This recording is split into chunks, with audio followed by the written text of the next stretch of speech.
YouTube, how do you do?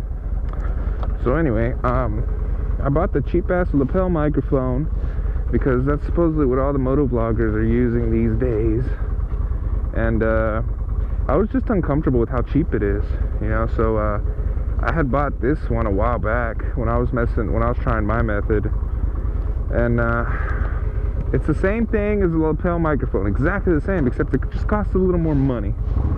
But it feels higher quality, a little thicker, a little higher, you know, tougher built.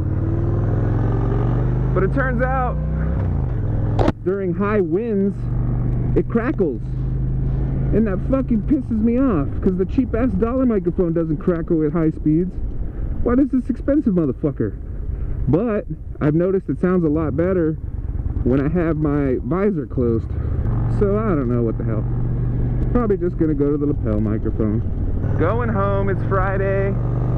Gonna waste my weekend like always.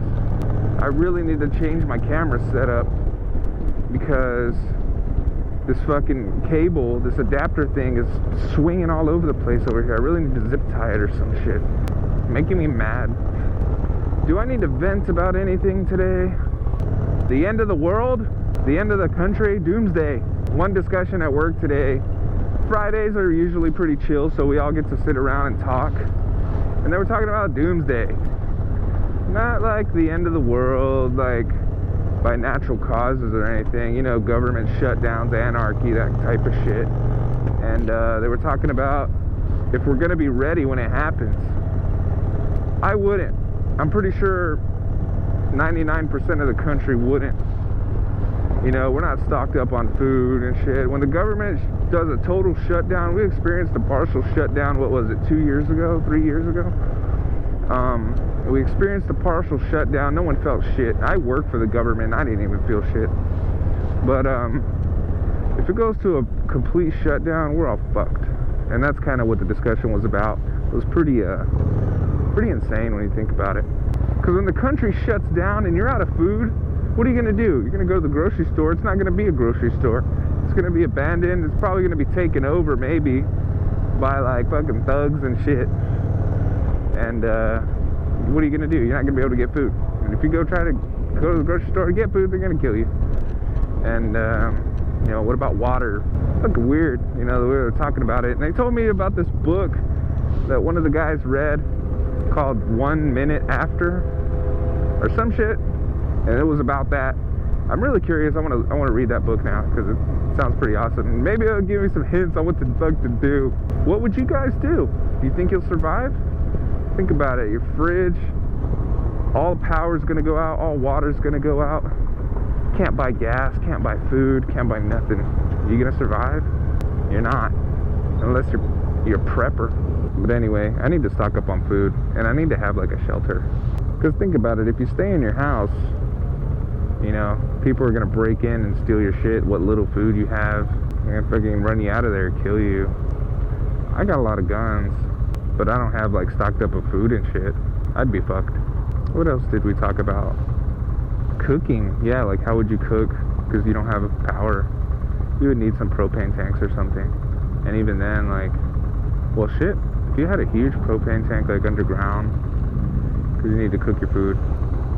Like I was thinking about buying MREs, like a shitload, like a year's worth. That was gonna be like $2,000. Oh, these fucking things.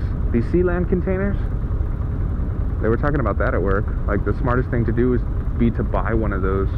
I think you can buy one of those for like $2,000, and then you bury it in your yard, backyard, whatever. Have it completely underground, and then cut a little circle, not a little circle, pretty big size circle, like a manhole size circle on the top of it, and then have like a pipe leading up to the ground, so you can whatever, lift the hatch, go down in there on the ladder, close it up, lock it, fucking chill out down there. No one will know you're there. Have all your food, water, propane tanks, train going up. So anyway, what do you guys think the best thing to do would be? I'm curious. Leave comments down below. I like that Sealand container idea, like those big train cars, bury one in the backyard with a tunnel that leads down to it, Have all my shit down there. Have all my guns and shit in there. All my food. And even if it ain't Doomsday, I can fucking, when me and my girlfriend are fighting, I'll go down there and chill. Fuck it.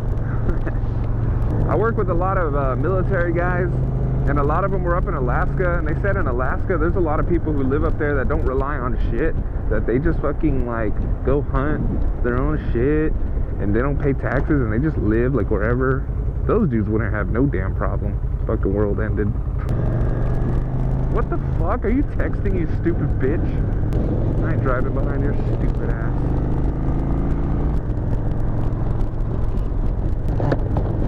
So anyway, I need to start prepping.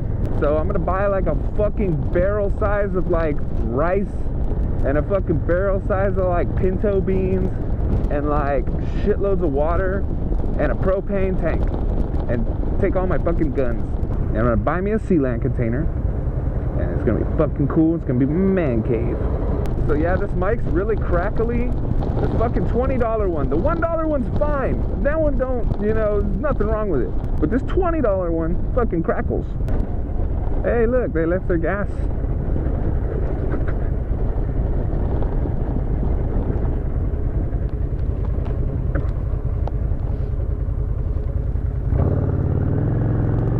At least that dude didn't leave the gas pump in the car and drive off, you know?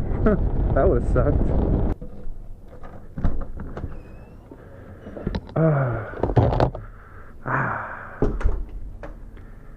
Anyway, thanks for watching. Hope it wasn't too crackly. Hope I didn't get too sidetracked. One of my fucking cats. Yeah, thanks for watching. Don't forget to subscribe if you haven't yet. Thumbs up if you like this video. See you next time.